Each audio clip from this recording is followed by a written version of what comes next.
had, I don't know, somewhere between 10 and 20 million streams on the internet during the intervening period. And they've recorded a second album. They're really talented kids. They've released this first song, which is Devoted. It's a soft rock feeling with a little bit of country to it. They're going to release the second one at the end of this month, and then the album comes out the following month. The song Devoted is on Spotify now if people want to listen. And it's Attaboy, 2 words, Attaboy. You can also get it on iTunes. Interesting group of kids. The singer is Eden Brolin, who is not only a singer, but she's also an actress, and she's in the series Yellowstone. The drummer is Louis Pullman. He's one of the pilots in Top Gun 2, which will come out in the next few months, one of the Marine pilots. And then Dashiell Thomas is on keyboards, and Freddie is on the guitar. They're a great group, talented kids. I think they're fun to listen to. If you have a chance, try it out. And they're the 2 that you had mentioned are sons and daughters of famous actors as well, right? Josh Brolin being the singer's father. But I just want to let you know that Josh Brolin's never been on the cover of 401k Specialist magazine. So in my book, you're the big celebrity father of the band. There you go. Yeah, I was talking to Josh, and he mentioned that to me. He's a little jealous. Aren't we all? They're not really. Oh yeah. What can I say? I heard the new song, and it definitely's got a country slant to it. But they're not a country band, right? They're more kind of alternative music. Yes, right? They classify themselves as alternative, and I think it's a little feeling of country, but not country. You'd see it more as and if you went to see an alternative music program of some kind, you'd see them there. But there's a little feeling, and there's a little storytelling to their songs. So it picks up that side of folk and country music, but very much, yeah, alternative. I think I know the answer to this question. I was going to ask, do you like the music? I'm getting the vibe that you do like their music. do you? Well, sometimes you could be like, it's not my cup of tea, you know? Do you go to the gigs? Yes, I do. I love the music. It's interesting. Freddie grew up, even though it wasn't his era, grew up loving the Beatles. And so you take some of that sort of soft rock that was a lot of their music, and then you combine it with a little bit of country. And it's what I love. I grew up in Arizona, by the way. So, country and Western is a big part of my past. And the last time I saw you guys, I think, was in Nashville. Yeah. And we were right next to the museum there, Country and Western. That's right. Which is, I love that. I mean, I spent my time there. I listen to country music. I love Fred, you play any instruments yourself or no? No, I'm trying to play the keyboard, but it's the one on my iPad. I have no talent. No, it's just the kids did all this on their own, and it's probably good because that way they don't have a father who thinks he knows something about what they're doing. I stay out of their way. I can't help but think what a powerhouse high school that is to have that kind of talent there. Their acting program's probably pretty gnarly.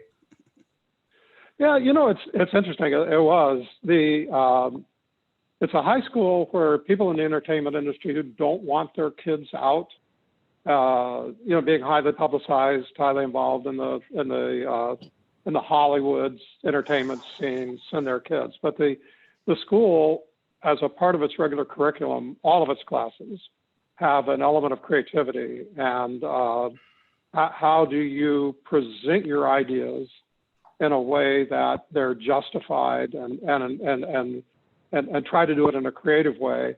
And that's not criticized, even if you're different than conventional thinking. Yeah. It's a pretty interesting little school. Yeah. Very cool. Well, I want you to know I don't think I've mentioned you before, but my middle daughter is about to turn 18. is a aspiring musician, rock star. It's what she does all day long, every day. She's going to music school, college in the fall. Well, hopefully, if we get through this COVID thing. But so anyways, I'm in the same boat. She's always dragging me around to different rock concerts and stuff. And so anyways, it must be a lot of fun for you. And I hope you continue to enjoy that. And if Attaboy comes through our neck of the woods, we'll be going to check them out for sure. I'll let you know. I'll make sure you know. We'll get them down there. Yeah. Let's dive into some 401k stuff. I was talking to my old man the other day, the founder of our company, and I was telling him that I was really fired up on emergency savings. And I was going to make this big push. You know, I'm telling my dad, like, hey, when we get back to normal here, I'm really going to teach advisors to not only push their participants to put away that emergency savings, which we all know doesn't exist. I forget what the stats were, but it was like 70% of people didn't have $600 or something like that, something really crazy. And then I was also going to tell advisors like, hey, let's make sure your employers have emergency savings. You know, given everything that we've been through, I think that would be a lesson that they would learn and advisors could help them. Well, my dad jabbed right back at me and goes, well, what do you think a 401k plan is?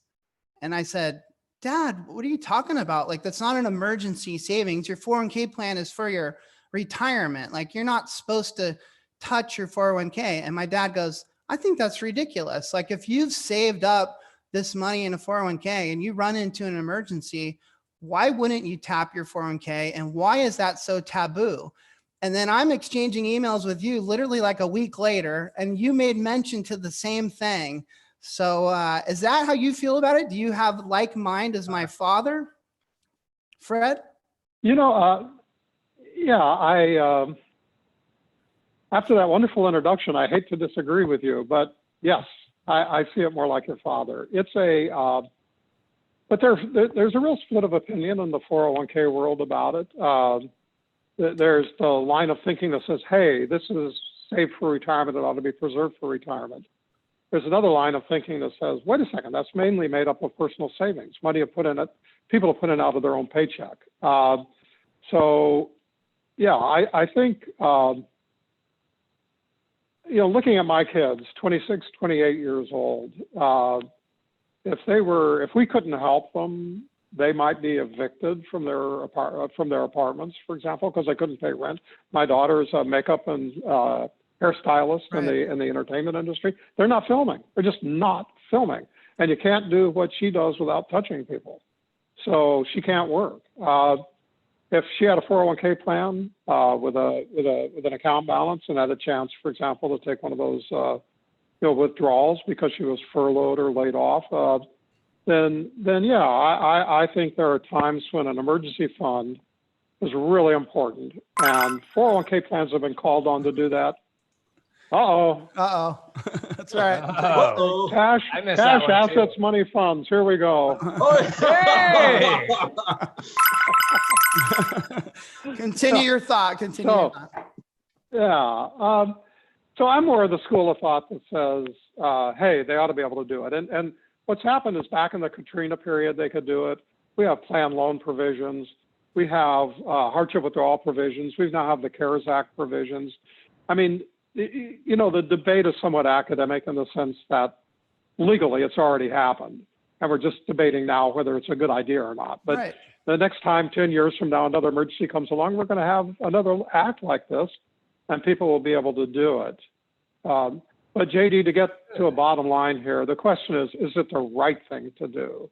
And viewed from a 50,000 foot level, I don't think so. I think the right thing to do is to go back and do something like what George W. Bush proposed when he was president, which was to have a savings account. It had a name like URSA or RISA, something like that, an acronym name, where you could put money into a savings account, what we might now call a sidecar savings account, sidecar to a 401k plan, and you know, get a tax deduction and then pay taxes when you needed to withdraw it.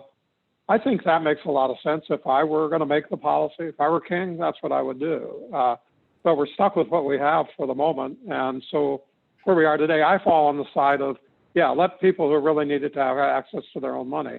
But it would be foolish to say that's not dangerous in terms of retirement, because it is. I mean, it just flat out is. But I was interviewed by a reporter about, there's a proposal now in Congress to let people double up on their contributions, or to let people make special contributions. And the reporter said, what do you think? I said, I don't think it's a very good idea, because nobody has money right now to make extra contributions. But if you want to do something like over the next 5 years, a pandemic catch-up contribution amount like we have for older folks, I think that would be a great idea, to catch up on some of the money that was set aside. Yeah. We had discussed that. We had discussed I that a just said little. money. Good. Police yourself. We had I already discussed that. forgot what the money, the words are. Oh, I said it. Oh, so we had discussed that briefly with Sal Tripodi a couple weeks ago, and he had kind of similar thoughts. But, we asked the audience today, and 77% of them said, hey, don't touch your face, don't touch your 401k account. And we know that's been a theme we've been seeing out there. So I was just taken aback by my father. You kind of just gave me both sides of the street, but that's okay. It's circumstance, JD. I think your We're general good. thought is in a normal economy and flow of life. If it is truly an emergency, I think, if you're in a dire situation, you should feel more than comfortable touching those dollars. I agree, but I also think I'm on both sides of the streets with Fred, where I say, but ideally it would be cool to have something that's outside your 401k. But I heard my dad loud and clear. He said, hey, you've saved up in your 401k, you hit a rough patch, you're a winner. You got a 401k, tap into that thing. Yeah. And, but clearly 77% of the audience here doesn't agree with that. So anyways, I still think emergency savings accounts are going to be a big deal. And I'd like to see advisors push for them. Made a big note of the sidecar 401k plan. I like that, Fred. It goes without saying, but there's some. Go ahead, Fred. Right. Now there's some real potential there, I think. Yeah. When Fred talks, people listen. I'd be quiet. Yeah, the chapter is echoing obviously the poll we took, but I got a couple questions in here that are kind of off of that topic, but that I want to get to. First and foremost, where did it go? Sorry, these things are flying. So if they're not going to have or if they're going to have access to this as emergency savings, how would they create emergency savings? Is that how I read it? I'm trying to find it. Sorry. You guys see it in there? Steve? I think Justin, you got one job, dude. Yeah, Do one it. job. Sorry, dude. It's okay.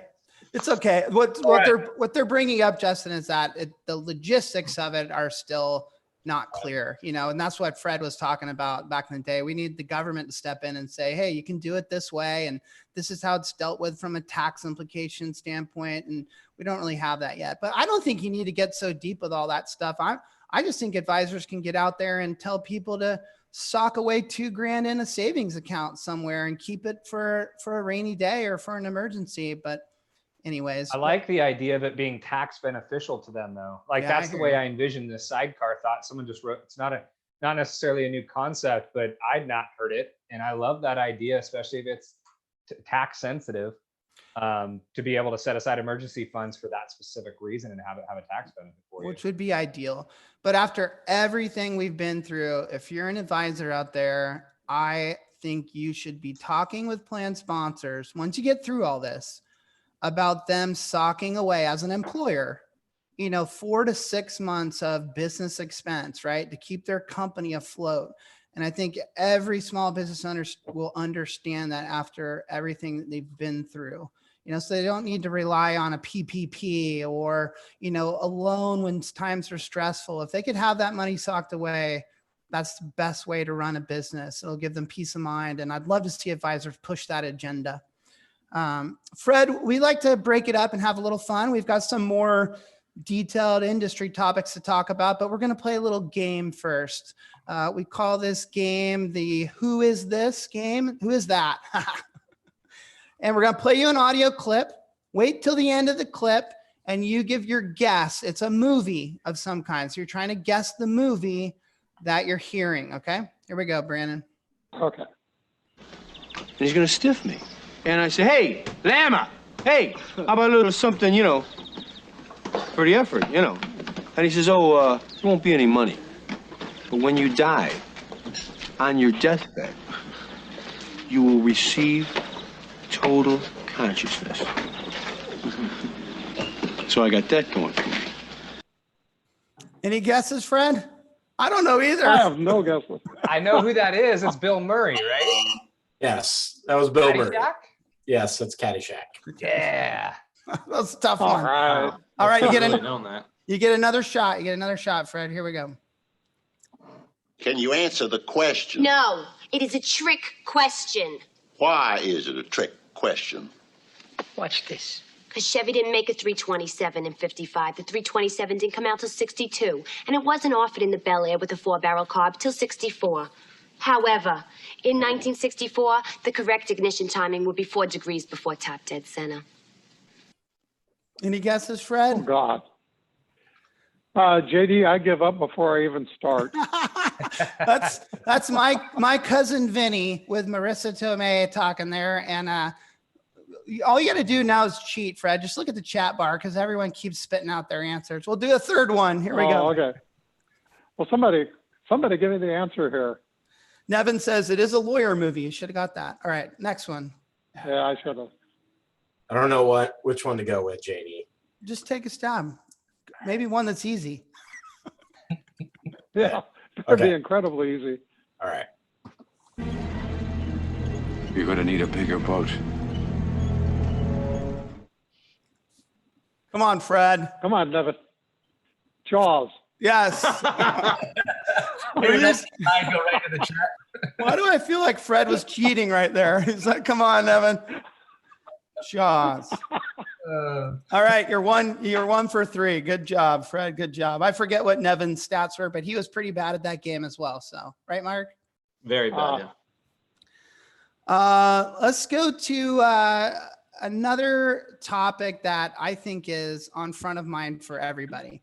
You wrote me an email. I think you're trying to poke the bear. Hey, JD, Yes. can you just stop saying that? We all get it. You and Fred share emails, you're best buds. Holy cow, yeah. It's understood. We can all agree. We totally get it. Yeah, over the weekend, we just chatted up. He's on his iPad. I'm on Trust my me, he sent computer. us text messages about it. Yeah.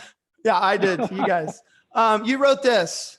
Why would anyone use an OSEP? You made up this term, an ordinary single employer plan, when an exciting new PEP is available. And if it has PEP, it's a high energy solution to all your retirement plan needs. And I've had other guys write me saying, hey, these PEPs are, with Secure Act and everything, these PEPs are going to take over the 401k world. What is Fred Reish's thoughts on PEPs? Are they the newest rage? Are they going to completely change the landscape of our industry? What are your thoughts, Mr. Reish? There are people who are going to be out there selling them. I mean, they're going to be put together. They're going to be marketed. They're going to be marketed as a solution to fiduciary problems, as an easing of administrative burden, and as a reduction of costs.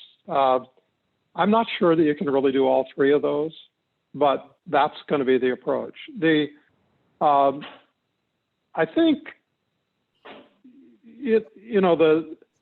I worry a little bit that people putting these PEPs together, these open MEPs together, are going to be taking on much of the responsibility, but trying to push some back on the employers, so it won't really accomplish the fiduciary protection that people hope for. For example, I just heard of somebody who was saying they would set up a PEP and you could have company stock in there as one of the options for big plans.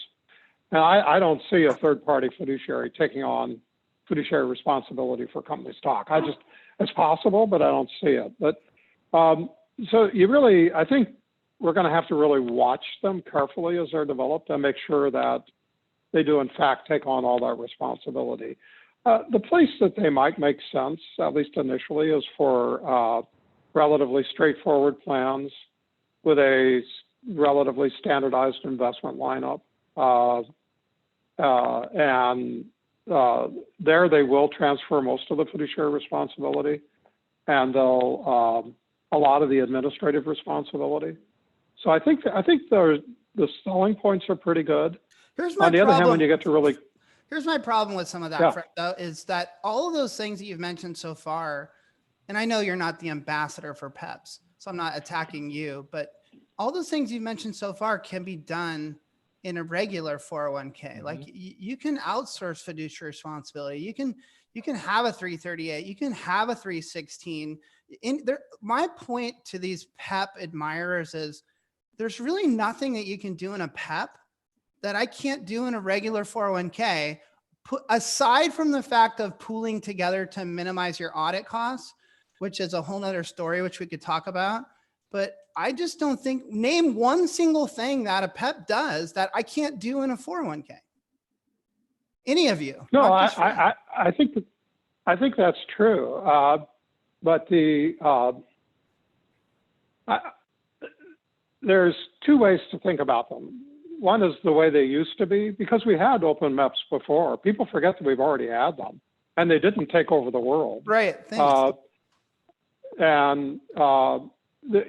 For small plans with a limited amount of assets in the PEP, I don't think the savings will be that great. And to the extent that you can have savings, it'll be the aggregation of assets and lower share classes. But it'll also be standardized, because you can't, if you really customize the administration and the provisions in the adoption agreement for each company, then you're going to increase your administrative costs. It's going to be very similar to a single employer plan. That's one version. Another version would be if a major financial institution, pick the biggest bank in America, if they set up a PEP and it has $5 billion in it, then all of a sudden it's a horse of a different color. And they could get really inexpensive investments in share classes. They're not going to come out right away, because they're going to want to use proprietary products, and they're going to need to get some exemptions from the DOL to do that. So they're going to be there. The question, because once some record keepers come out with it, the other record keepers, I think, are going to want to come out with it just to have a competitive product. I just think the nature of the market. But the question is, will they sell? I can think of some cases where, they may not be appropriate, like a law firm with a tiered allocation formula where they want to change their tiers every year or two, and it requires a lot of hand-on customization. I don't think they'll be well suited for really hands-on customization. I don't think they'll be well suited for a plan that has a tiered allocation formula in the 401k and a cash balance plan, where you're constantly working between the two. Uh-oh. Good What did I catch, say? Brandon. Cash. Oh. You drink that beer. So I agree with you. I think originally the big attractive thing about PEPs, or open MEPs for that matter, was, hey, we're going to take all you tiny $1 million plans and we're going to pool you all together into this $1 billion plan. And so you're going to get $1 billion pricing. And that, to me, of course, it would seem really attractive to a plan sponsor. But that's been around for a while, and I haven't seen that from record keepers. I'm not seeing any massive basis points reduction on these MEPs. And that's probably, to your point, is because they haven't been able to follow through and build the kind of wealth that they talked about in the beginning. But it's just not true, the cost savings. And so if you take the cost savings out at this point currently, then what are you left with? All this other stuff that I can easily do with the current plan. So here's my next point. Sorry to get on the soapboxes. These plans are sold through advisors. Advisors are the distribution model for our industry. They always have been. Why would advisors want to sell products that, in theory, will make them less money? Because that's really where the savings comes from, is being efficient from an advisor standpoint, right? Having the same fund lineup, having a 338 solution, making it plug and play. And then advisors get, instead of getting 50 basis points, they get 25 basis points. Why in God's earth would they want to do that? They should create solutions that create more service, better results, and they get paid more. That's the direction they would be motivated to go in. I'll argue that you there, though, JD. I think we both know that the majority of this industry, in terms of plan count, is still sold by advisors who will do 3 or 4 plans in their entire career. So they're not in a position to build out services and charge more and justify their costs. They want something to plug and play so they can move on to another line of servicing that they're planning to charge. Most of them are not 401k specialists. So they're going to if plug they in, can they're going find to a plug low and play it cost- in a PEP. You're asking why they would do it. That would be the reason. If they can kind of set it and forget it, step away. If they could, in my term, I always distinguish between a broker and an advisor. If they're going back to the broker world where they're going to broker this relationship and set a plan up as a PEP and push it off onto the record keeper and let it sail while they go on and try to sell life insurance or private wealth management or something else. God, I'm getting the Then hives. those are the advisors that are going to go to a PEP, the people who are not specializing in the 401k space. First of all, let's be clear about one thing right now. Like, shame on you. You should not be selling 401k plans if you're not willing to service your freaking client and do your job. Don't pawn it off to someone else and sell it and then go sell insurance. That was the 90s and the early 2000s. That's not today. And if you guys, as my employees, are working with those people, smack them upside the head and teach them how to service their damn client. That's ridiculous. I don't want to hear that crap anymore. I don't want to touch anyone right now. Maybe in like a year or two. And so I don't, go ahead, Fred. No, JD, I think, I agree a lot with what Chad said. I do think there are people out there who fall into plans. In fact, years ago, I think we started calling them blind squirrels. Even a blind squirrel discovers an acorn. And it is an easy out for them. But if you look at the disintermediation, the lawyer is disintermediated because you have one lawyer for the whole PEP. The TPA could be disintermediated, although there will be some that'll create products that are aligned with TPAs. In all probability, the amount of money that the broker makes in Chad's example should be less than what an advisor makes to a plan along the lines of what you're talking about, because they're only performing a portion of the services. The PEP sponsor, the so-called PPP, takes over and performs all the administrative services. So it properly done, I would say the advisor's comp might be cut in half. The lawyer is aced out unless you represent the PEP, and the TPA may be aced out, although I do think there'll be some PEP designs that will work with the local TPAs. So isn't that funny? That's where all the savings comes from, is that stuff, not the pooling of assets. I think there'll be next to no savings. Actually, I think unless you get to where they're like huge plans, the $1 billion, yes, $500 million PEPs, I think the savings may be illusory. Because I think it's a lot of work to administer it. I'm glad that you agreed with Chad. That just confirms all my thoughts. So I think that's a horrible direction to go in, and not I the think it's a direction that bad the direction for our industry too. You've been chatting about this for years with us, JD, about pulling us out of the perception of the financial industry. And if we're thinking we want to set up a 401k plan at the lowest possible cost and shove it and forget it so we can move on to sell something else, that's a bad image for our business. The only place I think it works is, I think what Fred was mentioning, which I do agree with. Believe it or not, there is one place where I think PEPs have a good fit. And that's if you're a massive national, advisor shop of some kind, or any type of financial institution, and you want to, let's look at an advisor shop that's all across the country, and they've never messed with plans south of 5 million.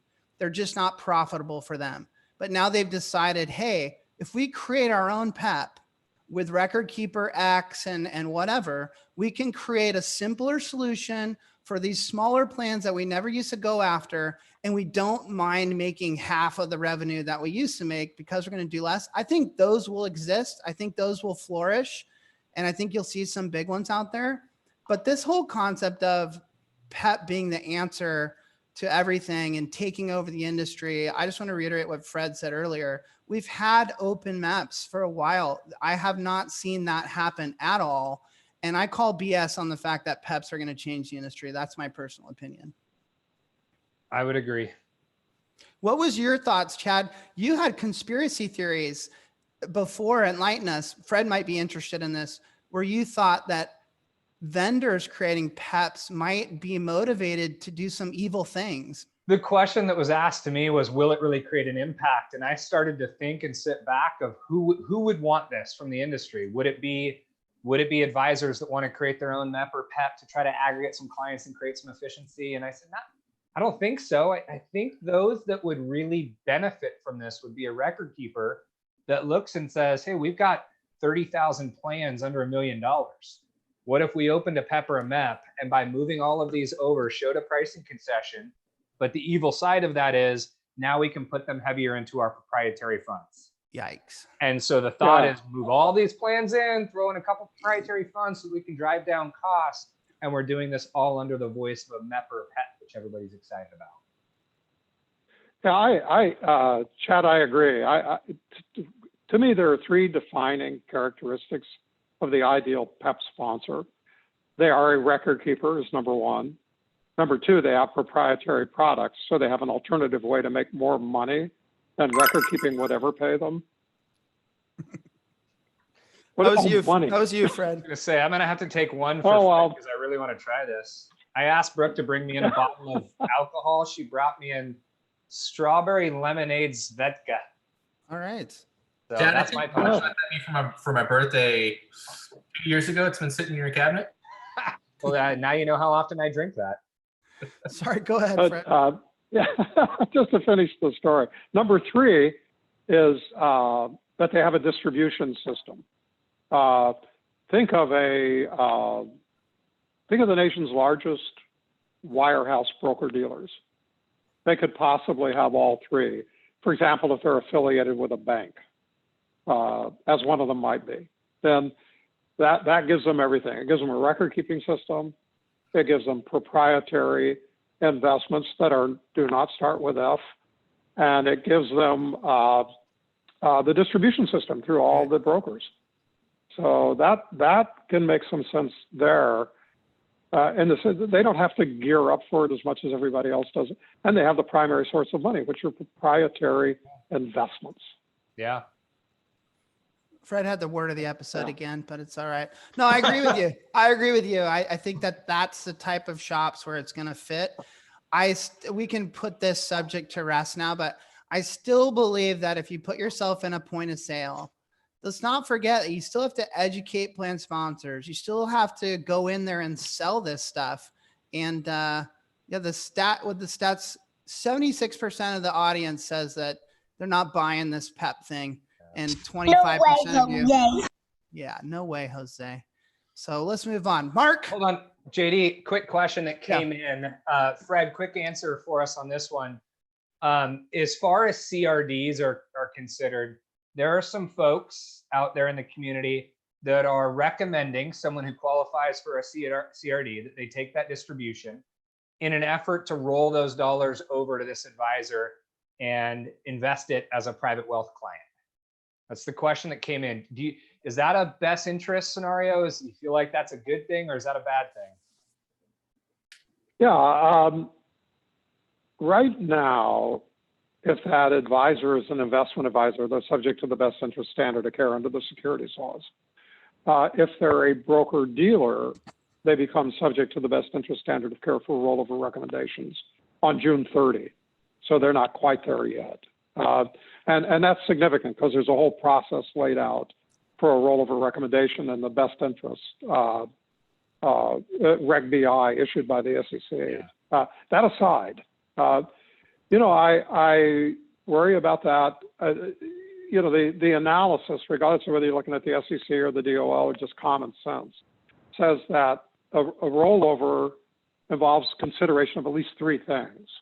The investments and the plan, and then the IRA, the proposed IRA, the costs in the plan and the proposed IRA, and the services in the plan and the proposed IRA.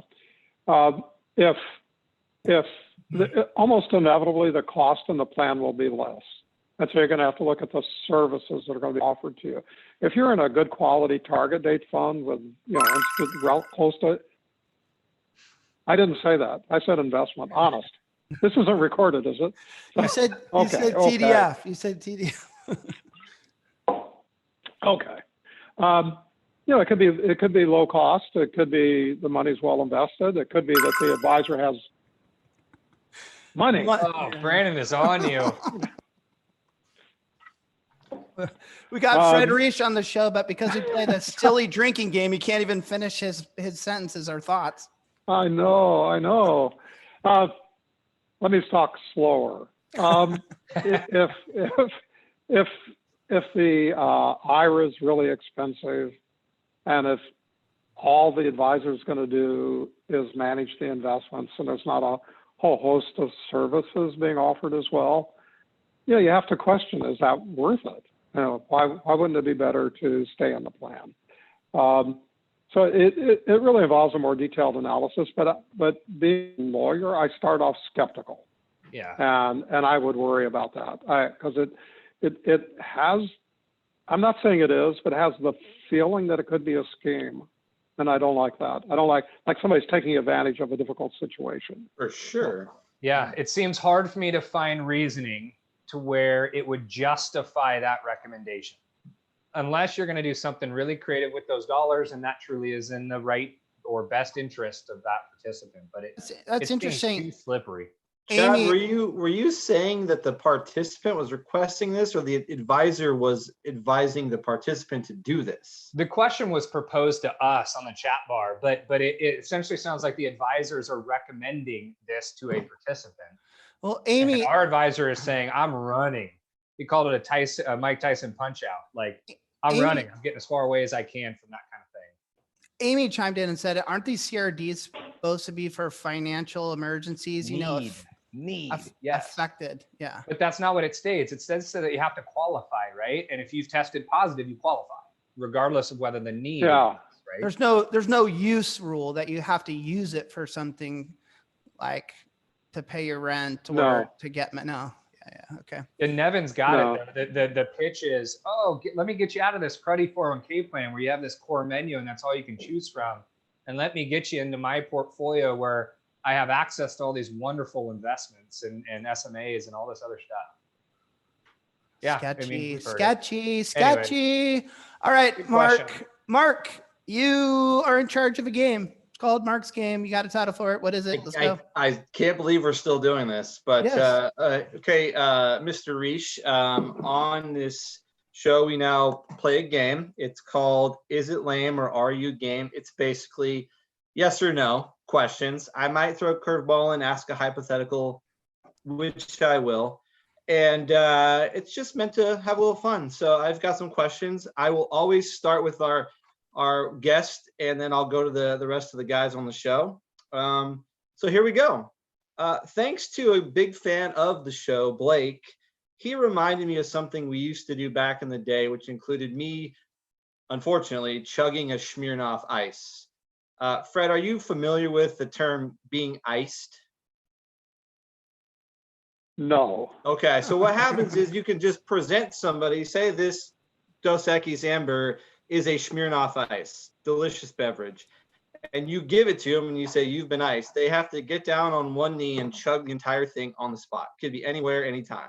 Okay, it's called being iced, and I'm just curious. I feel like it was a fad years and years ago. Chad, unfortunately, was one who introduced me to it.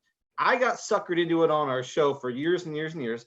Now it's kind of fallen out. No one does it anymore. So my question to everybody, and I'll start with Fred, who doesn't even know what this is icing going to make its way back, or is it okay to still do it?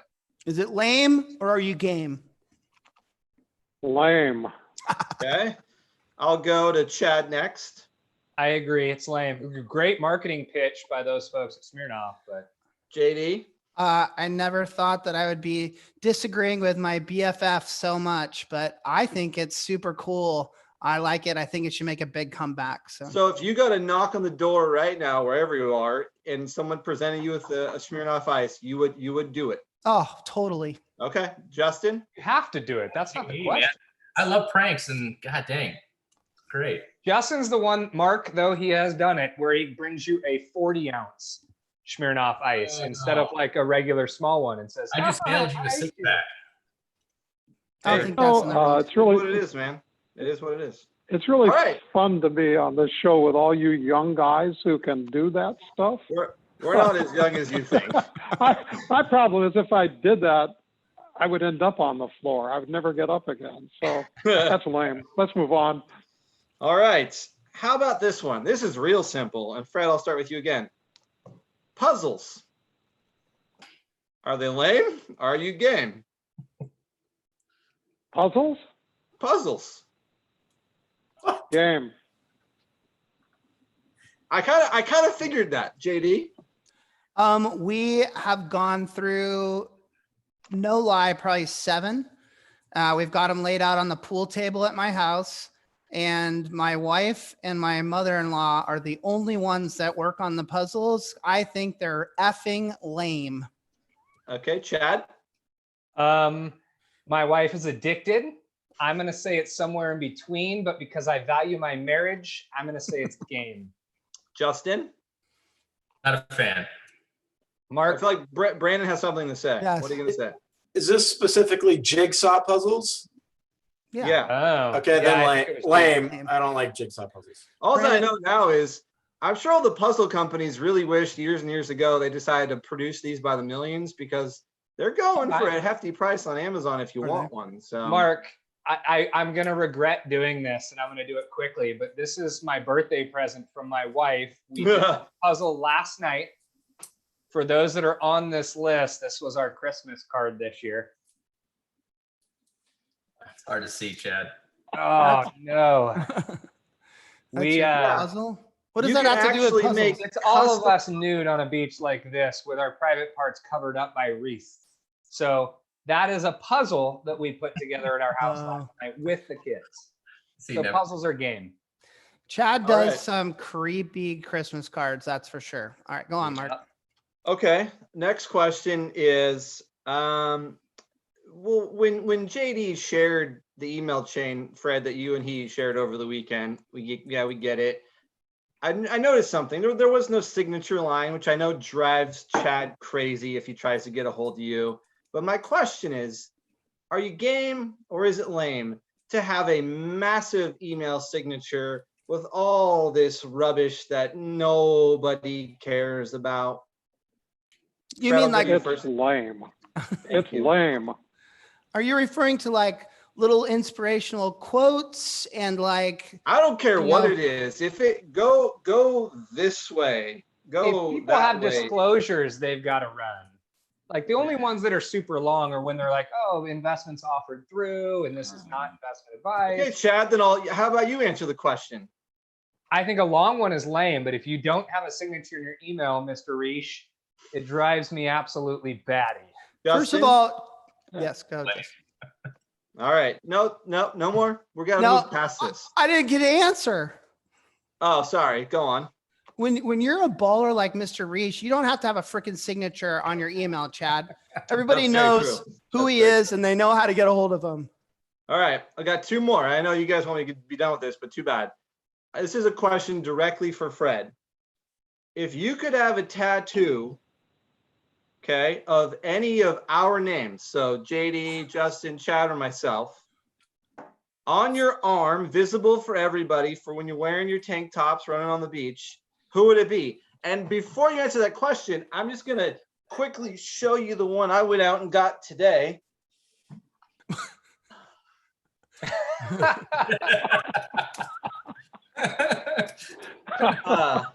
So I'll ask the question. If you could have a tattoo of one of us, who would that be? You know, Mark, until about 10 seconds ago, I was going to say JD, but oh, no. But now, but now I see that was a mistake, and that it should be Mark. Yeah! JD's done. JD's having nightmares tonight about this. Hold on, JD. There's a chance you're going to be happy about this next one. I'm going to make this real quick, real fast. He doesn't have his headphones on, by the way. Yeah. He can't hear anything. Right? Okay, good, even better. Fred, we all consider you a superhero. You're an amazing person in so many ways. I feel grateful just to have this conversation now. So I'm just going to ask, now that you're a superhero, I'm going to say you're Batman for this example, okay? So if you're Batman and you need a Robin, which one of us Retireholics is going to be that Robin for you? Oh man, I got to go with JD. We're a I don't team. want. We're gonna I don't be want outside the. I don't want the sympathy vote. I don't want the sympathy vote. Go ahead. Go All with right. Mark. Go with Well, Mark. perfect, Your BFF. perfect. And Mark, you can be the Robin to his Batman. all I'll over say it. is, you know what they say. You know what they say. That's how he ends his So, bit. I don't know if you noticed in the chat, Mark, but upon that question, Paul chimes in and says, well, why would you go for the young buck? Go for the next best thing, which is Paul Carlson. So I think Paul wants to be Robin. He would make a great He's Robin. not one of the options. I'm sorry. Let's wrap this up with a quick little subject. In my stalker moments of stalking Fred Reish, I think you are on the board of trustees at Arizona State. Yes. Did I get that right? So let's talk about college debt, because I think college debt has an impact on, you can't argue that it doesn't have an impact on retirement savings. I mean, these kids come out of college with massive debt. We're trying to tell them to save for their future, but they're already dug themselves a hole that they're trying to get out of. What are Fred Reish's opinions on college debt, how it impacts 401ks and retirement, and any ideas or even potentially solutions around it? Yeah, first to put in a plug for Arizona State, of the students who graduate with debt, the average debt is around $14,000. Wow. The university works very hard not to see kids end up with a lot of debt. They're really understanding and helpful that way. At the other extreme, when you hear like somebody having $200,000 of debt, it's probably someone who went to law school or medical school at one of the elite private schools, and that was a choice. Society didn't make them do that. So there's still it's debt, and you feel bad for them, but I think there's less need to be overly concerned about that. Yes, I think it hurts a lot of things. I think it hurts buying homes. I think it hurts starting families. I think it hurts deferring into 401k plans. Debt is relentless. I mean, and think about kids that are furloughed now, no income coming in, but they still have a college debt of, $200, $500 a month or more that they've got to be writing checks for every month. There's just, there's no relief. It's a kind of a pressure that never ever goes away. At least not for many, many years. So I think, I do think we have to figure a way to manage that better. I think that college has gotten too expensive. When I went to ASU many, many, many decades ago, the state of Arizona paid 70 to 80% of the cost of the university, total. The remaining 20%, 25%, was through tuition and a few other sources. Today, the state of Arizona, and this is typical of what's happened with state governments, generally, the state of Arizona, I think, pays less than 20% of the budget of Arizona State University. So by going out and getting corporations to sponsor it, by charging a lot more in tuition, by trying all kinds of private, public sector cooperative arrangements, they raise the money. But now universities have to raise money constantly, and part of that is from the kids. I don't see this as a sustainable model. I think something's got to happen to make it more reasonably priced. If a kid, lives at home, if they commute to school, and they're buying their books, they're they're paying for their classes and their labs, they should be able to graduate without debt. There's got to be a system that supports that. That's my view. Can I ask you well, first someone asked if you were in a fraternity, so I've got to ask you that question. Sorry. Was Fred Reish in a fraternity? Yeah, I was. He was. I was in a fraternity. I was a frat rat. There you go. You got your answer. What about, where do we stand on employers helping their employees with matches that can go towards this college debt, right? We've been hearing a lot about that. I think we were waiting on some rules and some regs in terms of the tax implications. What's the status on all that right now? All there is out there now is a private letter ruling that people commonly believe was given to Abbott Laboratories, although private letter rulings don't name the name of the person, of the company. But that creates a way to integrate savings and matching contributions. In effect, it says that you can employee can pay down student debt, and a matching contribution, nominally matching, can be made to the plan. Yes, we're waiting, and we've been waiting, and I think as long as this pandemic thing is going on, we're going to continue to wait. It needs, in the final analysis, a legislative solution. I hope the legislative solution is more like the cafeteria plans we used to have than it is like the Abbott guidance. And what I mean by that is that, maybe if we're really getting to the point where people ought to have a lot of freedom about their benefit money, and the company says, hey, we will give 5%. You, the employee, can decide whether to use it in the plan, whether to pay down your student debt, and we'll integrate all this with your 401k savings. I actually think that's a better solution, because I think that some people might decide that they'd rather take that money and pay down their debt faster because they are uncomfortable with debt. And you should be uncomfortable with that. I mean, think about the impact, like I said ago, today. Having to write a check to pay debt every day, whether it's a car loan, a house mortgage, a student loan, that's when the economy goes south, that's tough. That's just plain hard. And I can understand people wanting to pay down some of that faster. So, I would like to see a legislative solution. Yeah. My dad chimed in and said that his student loan total after 6 years of school, you went to college for 6 years, Dad, was a whopping $440, and it took him 10 years to pay it off. But funny one, Dad. I'd love to see, JD, a way to delay, and this may exist, I don't know, but a way to delay that debt. Like, I think of a traditional, I don't know what the average is, but let's say it's $20,000. In this stage of my life, if I was given right now $20,000 of debt, it would not feel overwhelming. Let's say it was $100,000 of debt. It would not feel overwhelming. It would feel like I've earned an income, I've created a career. I can tackle this. As a 21-year-old stepping out of college with $100,000 of debt, that feels devastating. I think that there needs to be some strategy for delaying the starting payments of the debt for a significant period of time, or until income hits a certain threshold of expenses, and then allow people to start paying down that debt. That would help the stress that it creates.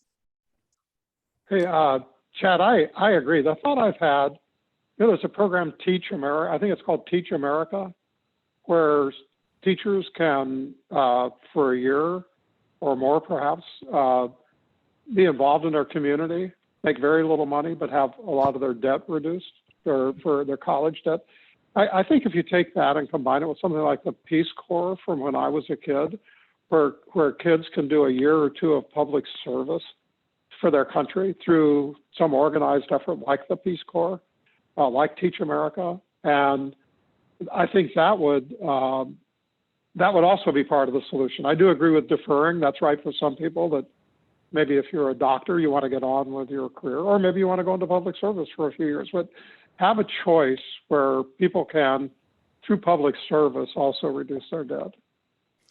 Or if kids were smart, they would just start a rock band and skip college altogether. Because get out there. JD, speaking of which, your daughter that is an aspiring musician graduated high school at 16? Yeah, and she's not taking my that daughter, approach.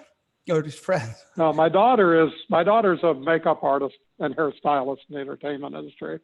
And she's 28. My son is 26, and he graduated at 18.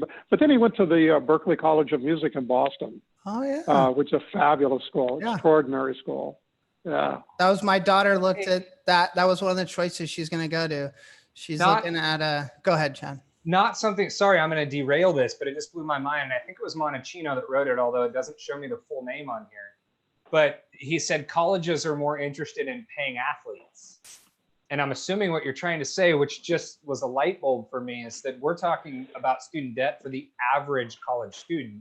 And those who carry no debt are typically your high-end D1 NCAA athletes, and we're talking about paying those folks before they go on to make millions potentially in the pros. Like that's a crazy little circle right there I had not thought much about.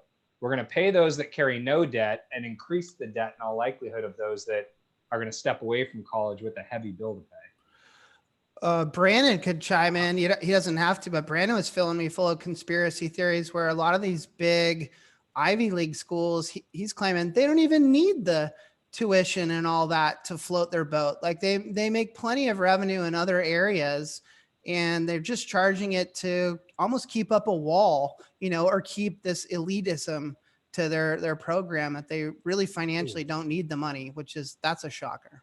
What I say, they could become much more, they could make a lot more money, expand out their schools and do things like that. But that's not what it's about. It's about being the cachet of being Harvard. They want to keep it exclusive.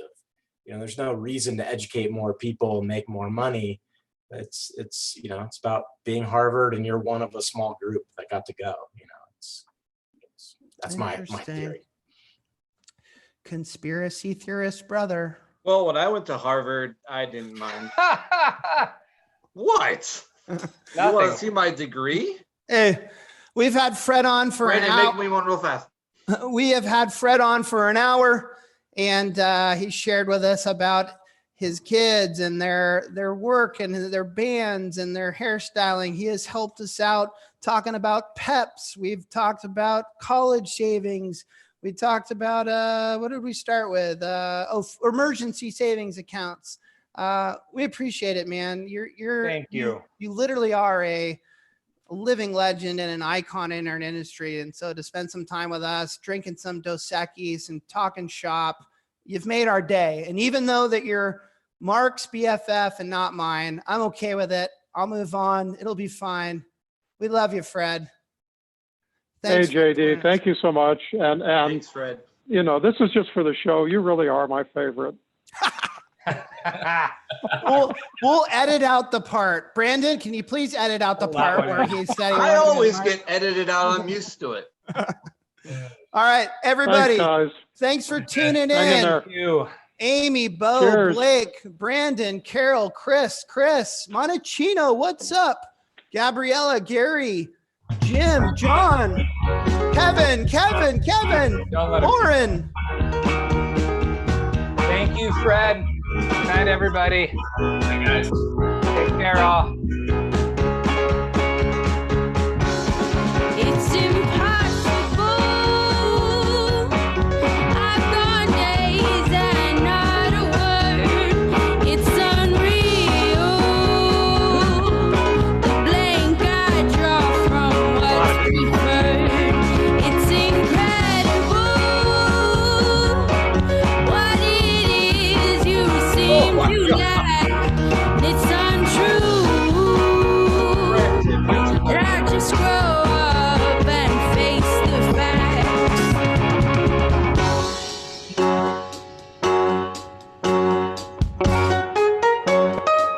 Thanks.